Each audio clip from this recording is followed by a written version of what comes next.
আসসালামু আলাইকুম ওয়া রাহমাতুল্লাহি ওয়া বারাকাতুহু। নাহমাদুহু ওয়া নুসাল্লি আলা রাসূলিহিল কারীম।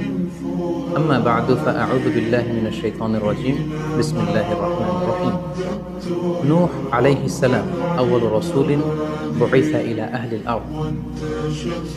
সাইয়েদনা আদম আলাইহিস সালাম এবং ইদ্রিস আলাইহিস সালামের পরে আল্লাহ তাআলা নূহ আলাইহিস সালামকে পৃথিবীর সর্বপ্রথম রাসূল করে এই পৃথিবীতে প্রেরণ করেছেন এবং আল্লাহ তাআলা ওনাকে বলেছেন আবদান শাকুরা, মানে হচ্ছে অ্যান ওবিডিয়েন্ট সার্ভেন্ট অফ আল্লাহ। আল্লাহ তাআলার একজন কৃতজ্ঞ বান্দা হিসেবে আল্লাহ তাআলা কালামুল্লাহ মাজিদে নূহ আলাইহিস সালামকে এই উপাধি দিয়েছিলেন।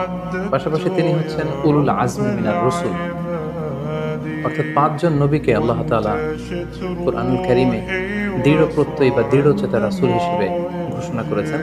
নূহ আলাইহিস সালাম হচ্ছেন তাদের মধ্য থেকে অন্যতম। সাউদার্ন ইরাকের